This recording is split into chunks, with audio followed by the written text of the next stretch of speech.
শহরের যান্ত্রিকতায় ঘেরা এক তরুণ, নাম তার আরিয়ান। তার কাছে রমজান মানে ছিল কেবল একঘেয়ে রুটিন। সেহরি খেতে হবে বলে ওঠা, সারাদিন অলসতায় কাটানো আর ইফতারের সময় বাহারি খাবারের টেবিলে বসে তৃপ্তির ঢেকুর তোলা। রমজানের গভীরতা আরিয়ানের অন্তরে কোনোদিন পৌঁছাতে পারেনি।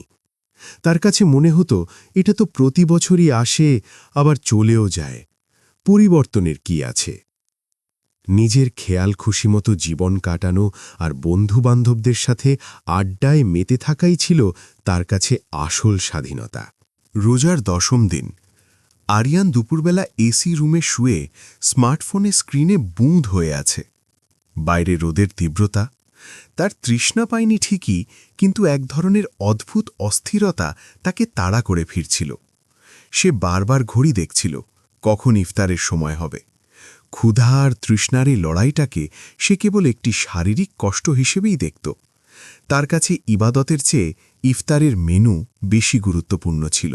ঠিক সেই বিকেলে আরিয়ানের এক বন্ধু তাকে অনুরোধ করল শহরের উপকণ্ঠে একটি বৃদ্ধাশ্রমে কিছু ইফতার পৌঁছে দিতে। অনিচ্ছা সত্ত্বেও আরিয়ান রাজি হল। সে ভাবল দ্রুত কাজ সেরে বন্ধুদের সাথে আড্ডায় ফিরবে। কিন্তু সে জানত না আজকের এই বিকেলটি তার জীবনের সব হিসেব ওলটপালট করে দিতে যাচ্ছে।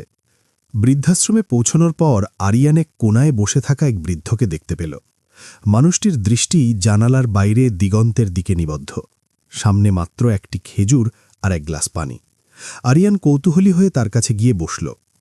কথায় কথায় জানতে পারল মানুষটি একসময় অনেক বড় ব্যবসায়ী ছিলেন। প্রাচুর্য আর ক্ষমতার কোনো অভাব ছিল না তার। আরিয়ান তাকে জিজ্ঞেস করল, চাচা, আপনার সামনে এত কম খাবার কেন? আমি তো অনেক কিছু নিয়ে এসেছি। বৃদ্ধটি এক চিলতে ম্লান হাসি হাসলেন। তার কণ্ঠস্বর ছিল ভাঙা কিন্তু গভীর। তিনি বললেন, বাবা, একসময় আমার ইফতারের টেবিল সাজাতে ২০ জন মানুষ লাগত।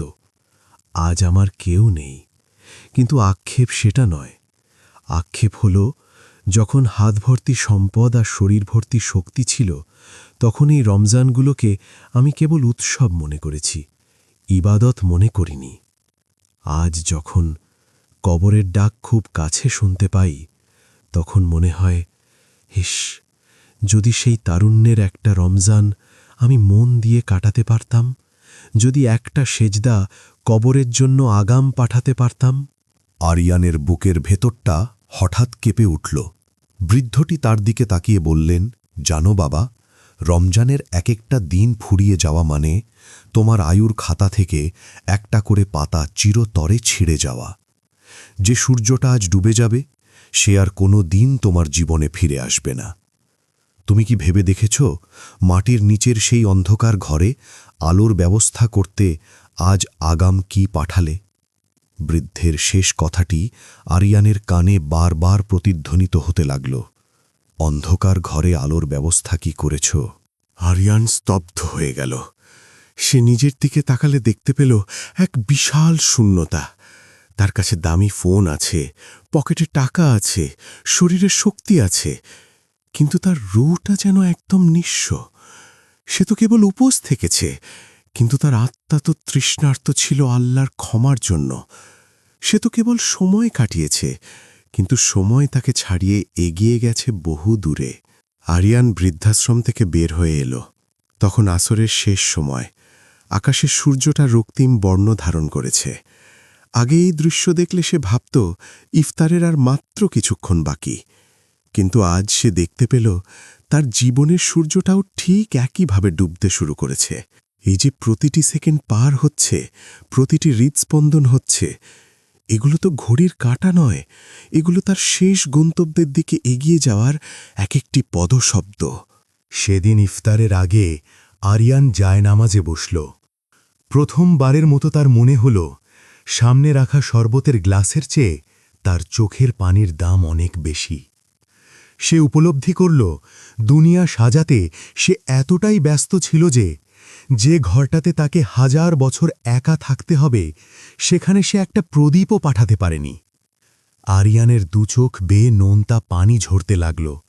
তার মনে পড়ে গেল আল্লাহর সেই আহ্বান, হে আমার বান্দারা, যারা নিজেদের ওপর জুলুম করেছ, আল্লাহর রহমত থেকে নিরাশ হও না।